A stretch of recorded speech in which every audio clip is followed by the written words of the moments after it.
সদৌ ভোজপুৰী পৰিষদৰ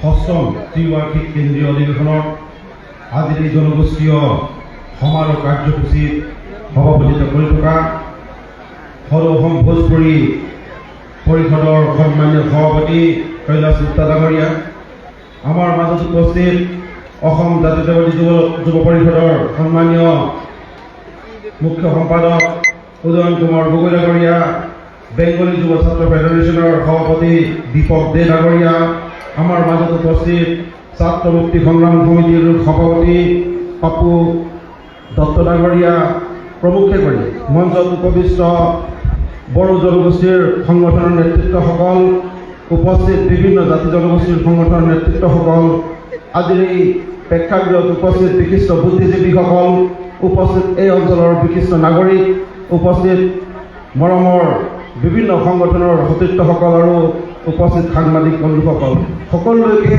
আজিৰ এই পবিত্ৰ দিনত, আজিৰ এই সুন্দৰ দিনত, আজিৰ এই ধুনীয়া দিনত সদৌ সংঘৰ্ষ ছাত্ৰ সন্থাৰ তৰফৰ পৰা আমি সাংগঠনিক অভিনন্দন জ্ঞাপন কৰিব বিচাৰিছোঁ। আপোনালোক সকলোলৈ আমি শ্ৰদ্ধা আৰু মৰম যাচিব বিচাৰিছোঁ। ভোজপুৰী ব্যক্তি বুলি ক'লেই, ভোজপুৰী মানুহ বুলি ক'লেই পৰিশ্ৰমী মানুহ, যিসকলে সদায় নিজৰ কৰে আৰু নিজৰ খাই কাৰো অনিষ্ট কৰিব নিবিচাৰে, সদায় সকলো বস্তুকে ধুনীয়াকৈ পৰিপাতি মিলাই মেলি এটি সকলোৰে লগত মিলিজুলি আগবাঢ়িব পৰা এটি জাতি বুলি আমি বুজি পাওঁ। আৰু যিটো আমাৰ ব্যক্তিগত জীৱনতো আমি যিমান বন্ধু পালোঁ, যিমান নিজৰ সতীৰ্থবিলাক পালোঁ, সকলোৰে লগত যেতিয়া আমি ভোজপুৰী ব্যক্তিসকলৰ কথা পাতোঁ, তেখেতসকলৰ এই জীৱনৰ তেখেতসকলৰ যিটো মৰম, তেখেতসকলৰ যিটো জীৱন ধাৰণৰ যিটো ব্যৱস্থা, সেইটো আমাক সদায় আকৃষ্ট কৰি ৰাখিছে। বিশেষকৈ তেখেতসকলৰ মিঠা মাত, তেখেতসকলৰ যি কথা কোৱাৰ সুৰ, এই সুৰটো সঁচাকৈ আকৰ্ষণীয় সুৰ। এটা ধুনীয়া সুৰত তেখেতসকলে কথাবিলাক কয়, কাৰোবাৰ খবৰ সুধিলেও ইমান ধুনীয়াকৈ সোধে, বা এই যিটো ধাৰা, এই ধাৰাটোৱে সদায় আমাক আকৃষ্ট কৰি ৰাখিছে। আমি সদায় তেখেতসকলৰ যি পৰিশ্ৰমী জাতি বুলি জানো আৰু যি ভাল পাইছোঁ যে সদৌ অসম ভোজপুৰী পৰিষদে আজি বিগত 2008 চনৰ পৰাই অসমত বসবাস কৰা ভোজপুৰী সমাজক সংগঠিত কৰি ৰাখিবৰ কাৰণে যিটো প্ৰচেষ্টা চলাই আছে, তাক আমি সঁচাকৈ শলাগ লৈছোঁ। আৰু আমাৰ এই সংগঠনৰ যিসকল পূৰ্ব নেতৃত্ব আছে তথা বৰ্তমান নেতৃত্বক আমি আন্তৰিকতাৰে ধন্যবাদ জ্ঞাপন কৰিছোঁ। অত্যন্ত কঠিন কাম, অসমৰ বৃহত্তৰ, অসমৰ বিভিন্ন জিলাত সিঁচৰিত হৈ থকা ভোজপুৰী সমাজক সংগঠিত কৰি লোৱাটো ইমান সহজ কথা হ'বই নোৱাৰে, কাৰণ আমি জানো আমি সংগঠন কৰা মানুহ, আৰু এই বিভিন্ন ঠাইত সিঁচৰিত হৈ থকা মানুহক সংগঠিত কৰি ৰাখি এটি সংগঠন চলোৱাটো ইমান সাধাৰণ আৰু সহজ কথা নহয়। তথাপিও এই ক্ষেত্ৰত তেখেতসকল সফল হৈছে, আৰু আমি আশা কৰোঁ অনাগত দিনবিলাকত আৰু অধিক শক্তিশালীৰে তেখেতসকল সংগঠনক শক্তিশালী কৰি ৰাখিব।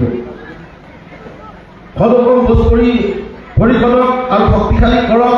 অসমৰ প্ৰত্যেকটো ভোজপুৰী পৰিয়ালে এই সংগঠনৰ সদস্যতা গ্ৰহণ কৰি এই সংগঠনে যেতিয়াই যিকোনো আহ্বান কৰে, সেই আহ্বানক আপোনালোকে গ্ৰহণ কৰক আৰু নেতৃত্বক সহযোগ কৰক।